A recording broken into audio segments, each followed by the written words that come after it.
Dans le cadre de l'enseignement de Jésus, le discours connu sous le nom du Sermon sur la montagne occupe une place centrale. Au cours des siècles, il a été souvent considéré comme un élément secondaire de l'Évangile. Mais il s'est toujours trouvé des chrétiens pour redécouvrir son importance et en rouvrir l'accès. Ce qui s'est passé au long de l'histoire de l'Église se passe de la même façon dans la vie de chaque fidèle. Beaucoup négligent ce trésor que constitue le Sermon sur la montagne. On n'y prête pas attention, peut-être parce qu'ils n'ont jamais trouvé quelqu'un qui leur en fasse saisir le sens. Peut-être aussi parce qu'ils ne l'ont jamais cherché, peut-être enfin parce qu'ils ont voulu se soustraire à ses exigences. Le sermon sur la montagne ne se présente pas comme un discours bien composé. Jésus ne l'a pas prononcé tel quel. C'est un sermon que Matthieu a construit en regroupant des éléments de nombreux discours de Jésus. Il y va de l'annonce de l'évangile, de l'appel à la foi et aussi de la réponse que cette foi exige dans la vie quotidienne. Celui-là seul peut y découvrir ce que Jésus attend de lui et le but qu'il veut lui faire atteindre, qui s'y engage non seulement avec son intelligence, mais avec son cœur. En un mot, celui qui réalise la parole de Jésus dans sa vie de chaque jour. Celui qui se sait appelé par Jésus et qui est décidé à le suivre doit d'abord être convaincu qu'il se lance dans une aventure dont il ne voit pas au point de départ jusqu'où elle le mènera.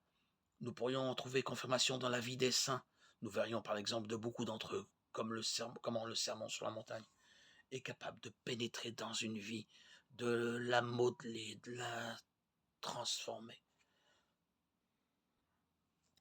De tout temps, les objections contre ce message ont toujours été les mêmes.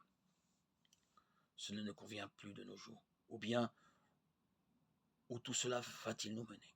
Ou bien encore, personne n'a le droit d'exiger cela de moi. Ces objections ont autant de poids aujourd'hui que dans le passé ou à l'époque de Jésus.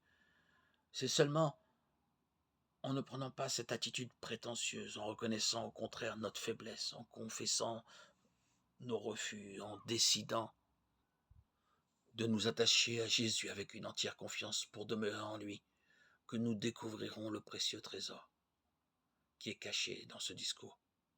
Matthieu 13, 45. Cela suppose de notre part beaucoup d'efforts, de patience, d'attention, de recherche et de questions sur ce que Jésus nous dit dans les diverses circonstances de nos vies.